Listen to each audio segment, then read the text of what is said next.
বাংলাদেশে পিজির মধ্যে আমাকে ডলার কিন্তু লস যাইতেছি, বিদেশি টাকা লস যাইতেছি পিজির মধ্যে আমরা যাই। তবে আমরা খেত খোলা করি, এটা ছাড়তে পারি না।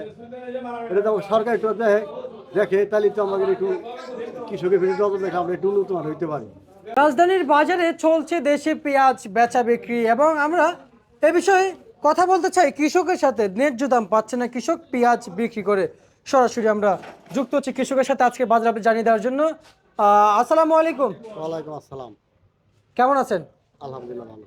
পেঁয়াজের দাম আজকে বাড়ছে না কমছে? না, পেঁয়াজের দাম আজকে গেছে হলো, বাড়ছে না কমছে? পেঁয়াজের দাম 35 টাকা থেকে 32 টাকা মতো বেচাকেনি করছে আজকে। আচ্ছা, বাজার বাড়ছে না কমছে? বাজার কমছে, আজকে কমছে। বাজার একটু আজকে কমছে, ভালোই কমছে। আচ্ছা আচ্ছা আচ্ছা, ভালোই কমছে। ভালোই কমছে। আচ্ছা, 5 টাকা কম। আচ্ছা, আমি যদি বলি, এই যে পেঁয়াজ আবাদ করেছেন, আমদানি করতেছেন মার্কেটে, ন্যায্য দাম কি এখন আর হচ্ছে? না, ন্যায্য দাম হচ্ছে না। কেনই বা হচ্ছে না যদি একটু জানাইতেন। হচ্ছে না, এই বর্তমানে একটা একটা পরিবার দ্বারে একটা জোন নিতে হয়, তার দাম হলো 1000 টাকা। 10টা করে লোক লাগে লাগাইতি, 10টা লোক লাগে নিরেছি। আবার সার ছিল হলো 1000 টাকা বস্তা, ওই সারটা হয়েছে 1500 টাকা বস্তা। যে সারটা ছিল 1500 টাকা বস্তা, ওই সারটা হয়েছে 2500 টাকা বস্তা। এইভাবে তো কৃষক কীটনাশকের দাম বাড়তি, সব কিছু মিলে তো আমরা একটা এই কৃষক আমরা একটু পেঁয়াজের হেনস্থার ভিতরে খুব হয়রানির ভিতরে পড়ে গেছে। 50 টাকা 60 টাকা বাজারটা পাইলে আমরা কৃষকটা একটু নিয়ন্ত্রণে বাঁচতাম আর কি। আচ্ছা আচ্ছা, কেউ মানে কিস্তি উঠেছে, কেউ ওই ব্যাংকের টাকা রোল করছে, এদিক ওদিক টাকা দিয়ে। এই ছেলে সন্তান বিদেশে থাকে, ছেলেরা কয় যে আব্বা তুমি খেত করো না, এই খেত করার দরকার নাই। তবে আমরা করি কি, আমরা তো কৃষকের ছেলে, কৃষক আমরাও কৃষক এখন করি। ওই বিদেশের ডলার কিন্তু আমাকে বাংলাদেশে পিজির মধ্যে আমাকে ডলার কিন্তু লস যাইতেছি, বিদেশি টাকা লস যাইতেছি পিজির মধ্যে আমরা যাই। তবে আমরা খেত খোলা করি, এটা ছাড়তে পারি না। এটা তো সরকার একটু দেখে, তাহলে তো আমাদের একটু কৃষকের ভিতরে নজর দেখে আমরা একটু উন্নত হইতে পারি। আচ্ছা আচ্ছা আচ্ছা আচ্ছা, কিন্তু এখন আমাদের কোনো উন্নত নাই। এটা উন্নত মানে সার বিষ কীটনাশকের দাম বেশি। 30-32টা পিস বেশি উন্নত হয়, কন উন্নত কিছু হয় না। আচ্ছা থাকে না কিছু। আচ্ছা, আপনার নাম কি? আমার নাম মোহাম্মদ সিদ্দিক বিশ্বাস। আচ্ছা, আর দেশের বাড়ি কোথায়? দেশের বাড়ি ফরিদপুর সদরে। আচ্ছা, ফরিদপুর সদরে আপনার দেশের বাড়ি। আচ্ছা, যেহেতু ফরিদপুর সদরে, ফরিদপুর কিন্তু বৃহত্তর, ফরিদপুর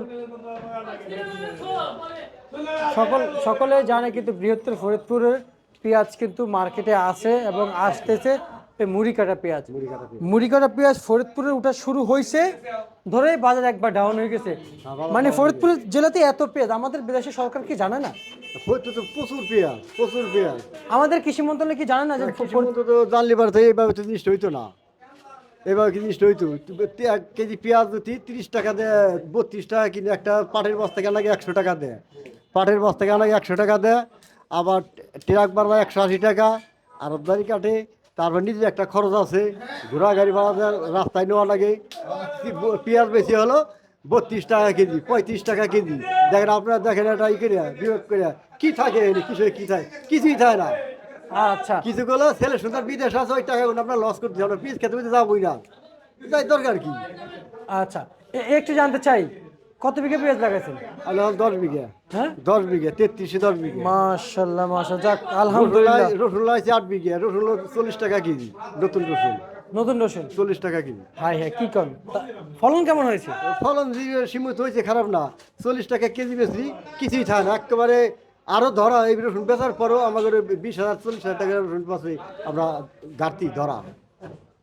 আচ্ছা আচ্ছা, মানে লস লস লস, সামনে আগাইতে পারছে না কৃষক। কিচ্ছু আগাইতে পারছি না। আচ্ছা আচ্ছা আচ্ছা, আমি যদি বলি, এখন পুরাতন রসুন যেগুলো আছে সেগুলোর দাম কেমন আছে? সেগুলোর দাম সীমিত, সেগুলো 1,000-1,200 টাকা রসুন। কত? 1,000-1,200 মন? মন, মানে 30-32 টাকা কেজি। 32 টাকা কেজি আর নতুন 40। নতুন। আর আর আপনার বাহিরে যে রসুনটা আছে, আজকে মার্কেট আছে 140 টাকা কেজি। বাইরের রসুন দাম বেশি। বাহিরটার 140 টাকা কেজি, আমাদের দেশিটা হলো, কাঁচাটা হলো 40 টাকা, আর পুরান রসুন হলো 1200 থেকে 1,000 টাকা। তাই কিভাবে কৃষক আমরা এই দেশে আমার কিভাবে খেত খেলা করুন কারণ। আচ্ছা, বুঝতে পারছি। ঠিক আছে, আপনাকে অসংখ্য ধন্যবাদ। এই ছিল আজকে সর্বশেষ বার্তা।